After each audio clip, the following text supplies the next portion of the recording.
சற்று முன் கிடைக்கப்பெற்ற மிக மிக முக்கியமான செய்தி ஒன்று வெளியாகியிருக்கு. பிரதமர் மோடி காலில் விழுந்தாரா ஸ்டாலின்?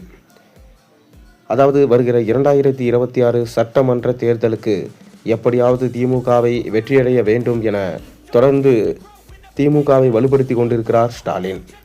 இந்நிலையில் உதயநிதி ஸ்டாலினோ மூத்த அமைச்சர்களுக்கு வாய்ப்பு வழங்க வேண்டாம் என சொல்லிக் கொண்டு வருகிறார். ஆனால் ஸ்டாலின் அவர்களோ இல்லை, மூத்த அமைச்சர்கள் இல்லாமல் கட்சி என்பதே இல்லை, அவர்களை விட்டுவிட்டு நம்மால் இந்த தேர்தலில் வெற்றியடையவே முடியாது, அதனால் இந்த விஷயத்தில் என்னால் உனக்கு உதவ முடியாது என ஸ்டாலின் சொல்லிவிட்டாராம். தொடர்ந்து உதயநிதியோ இளைஞர்களுக்கு வாய்ப்பளித்தால் கண்டிப்பாக அருமையாக இருக்கும், தேர்தலில் வெற்றி விடலாம் என சொல்லி கொண்டு வருகிறார். ஆனால் தற்போது நடந்திருக்கும் விஷயம் ஸ்டாலினையே மிக பெரும் அதிர்ச்சிக்கு உள்ளாகியுள்ளது. அதாவது மோடி மற்றும் அமித்ஷா கையில் எடுக்கும் பிரம்மாஸ்திரம். தொடர்ந்து திமுகவில் ஊழல் செய்த அமைச்சர்களின் பட்டியல் ரெடியாகிவிட்டதாம். அமலாக்கத்துறை மூலமாக அவர்கள் கைது நடவடிக்கை மேற்கொள்ள தயாராக இருக்கிறார்களாம்.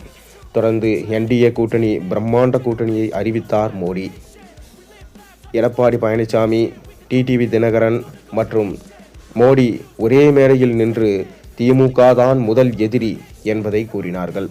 தொடர்ந்து மூன்றாம் கட்சியாக இருக்கக்கூடிய விஜயுமே திமுக தான் எதிரி என கூறி வருகிறார். இப்படி இருக்கையில் ஊழல் பட்டியலில் சிக்கியுள்ள KN நேரு, உதயநிதி ஸ்டாலின், ஆகாஷ் பாஸ்கரன், KSSR ராமச்சந்திரன், துரைமுருகன் போன்ற முக்கியமான அமைச்சர்களின் பட்டியல் தற்போது தீவிரப்படுத்தப்பட்டுள்ளதாம். இதனால் தான் ஸ்டாலின் மிகவும் கலக்கத்தில் உள்ளாராம்.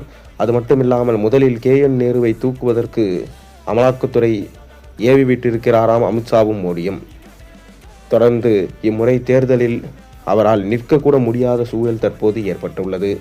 தொடர்ந்து உதயநிதி ஸ்டாலின், அடுத்ததாக துரைமுருகன் என தொடர்ந்து வலை வீசப் போகிறார்களாம். இதனால் மாபெரும் திமுக தோல்வியடைய வாய்ப்பு இருப்பதால் ஸ்டாலின் அவர்கள் நேரடியாக மோடியை சந்திக்கலாம் என திட்டம் தீட்டியுள்ளாராம். ஏற்கனவே டாஸ்மார்க் ஊழல் வழக்கில் உதயநிதி ஸ்டாலின் கைது செய்யப்படுவார் என பேச்சுகள் அடிபட்ட போது ஸ்டாலின் அவர்கள் சென்று மோடியை சந்தித்து விட்டு வந்தார். தற்போதும் அதே போல ஸ்டாலின் அவர்கள் மோடியை சந்திக்கப் போகிறார் என்கின்ற தகவலும் வெளியாகியிருக்கு. ஏற்கனவே ஸ்டாலின் மறைமுகமாக பிஜேபியின் பி டீம் என சொல்லப்பட்டு வருகிறது. தற்போது மோடியை சென்று சந்திப்பது அது உறுதி செய்துவிட மாதிரி இருப்பதாக தகவல்கள் வெளியாகியுள்ளது. அதனால் திமுக தற்போது மீண்டும் ஆட்சியை பிடிப்பது கடினம்தான். அனைத்து அமைச்சர்கள், கிட்டத்தட்ட 13 அமைச்சர்கள் சிறைக்கு சென்றால் திமுக தலைவர் ஸ்டாலின் அவர்களின் எதிர்காலம் என்ன ஆகும்?